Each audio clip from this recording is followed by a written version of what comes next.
વધારે ચર્ચા કરીશું આવતીકાલના બજાર અંગે ચર્ચા કરવા માટે આપણી સાથે જોડાઈ ગયા છે એસએસજી ફાઇનાન્સના વિરલ છેડા.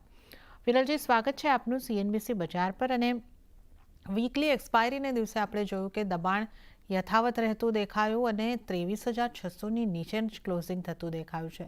23,526નું ક્લોઝિંગ. કઈ રીતે તમે નિફ્ટીને જોઈ રહ્યા છો, આ ક્લોઝિંગને જોઈ રહ્યા છો? આગળ કઈ રીતની આપની સલાહ રહેશે નિફ્ટી માટે? Good evening. નિફ્ટીની અગર વાત કરીએ તો આપણે જોઈ શકીએ છીએ કે છેલ્લા 2 દિવસથી આપણને કરેક્શન સારું એવું જોવા મળી રહ્યું છે. ને મને લાગે છે નીચેમાં એને જોવે તો સપોર્ટ છે અરાઉન્ડ 23,400 થી 23,200 ના સપોર્ટ. અગર આ બધા બ્રેક કરશે તો મને લાગે છે હજી કરેક્શન આપણને સારા એવું જોવા મળી શકશે. ને નીચેમાં આપણને 23,000 ના નવા લોસ થી 22,800 પણ જોવા શકશે. ને આજે જેવી રીતે સેકન્ડ હાફમાં પણ આપણને કરેક્શન જોવા મળ્યું છે. મને લાગે છે હજી કરેક્શન કન્ટિન્યુ કરી શકે છે. તો આ લેવલ્સ પર વેચવાની સલાહ રહેશે. ઉપરમાં સ્ટોપ લોસ આપણે અરાઉન્ડ 23,600 ના આસપાસ મૂકી શકીએ. ને નીચેમાં ટાર્ગેટ અરાઉન્ડ 23,400 ના આસપાસના રહેશે. ઓકે, તો કરેક્શન કન્ટિન્યુ રહેતું લાગી રહ્યું છે અને સેલ તરફ રહેવાની જ સલાહ નિફ્ટી માટે બનતી દેખાઈ રહી છે. તો 23,600નો સ્ટોપ લોસ રાખવાનો રહેશે અને ટાર્ગેટ જે છે નીચેની તરફ 23,400 સુધીના બનતા દેખાઈ શકે છે. તો વેચીને ચાલવાની સલાહ નિફ્ટી માટે વિરલજીની બનતી દેખાઈ રહી છે. અને બેંક નિફ્ટી ઉપર વિરલજી આપની કઈ રીતની સલાહ રહેશે? ત્યાં પણ આજે આપણે જોઈએ છે કે 49,500ની નજીકનું ક્લોઝિંગ આવ્યું છે. દબાણ ત્યાં પણ વધ્યું છે. બેંક નિફ્ટીમાં આપની સલાહ કઈ રીતની રહેશે? જોવાનું છે ઓવરઓલ જોઈએ તો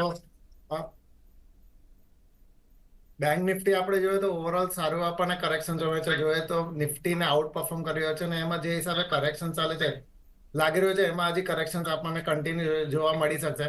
ને નીચે મારા હિસાબે 49,000 થી 48,400 સુધીના લેવલ્સ આપણને જોવા મળી શકશે.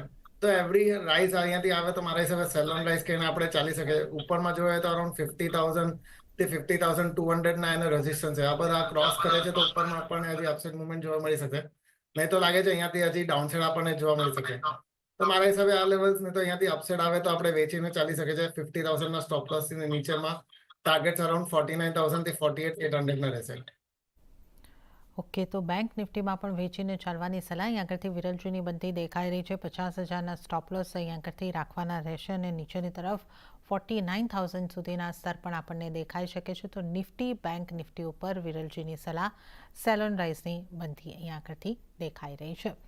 તો આ આપણે અહીં આગળથી વિરલજીનો વ્યૂ ખાસ કરીને લીધો છે. હવે અન્ય નિષ્ણાતો કઈ રીતની સ્ટ્રેટેજી નિફ્ટી ઉપર વાપરવાની સલાહ આપી રહ્યા છે એના ઉપર નજર કરી લઈએ તો બોનાન્ઝા પોર્ટફોલિયોના વિરાટ જગરની સલાહ નિફ્ટીને સેલ કરવાની બની રહી છે. 23,500ના નીચે ટાર્ગેટ તેઓ જોઈ રહ્યા છે 23,200 સુધીના અને સ્ટોપલોસ 23,650નો રાખવાની સલાહ વિરાટ જગર તરફથી.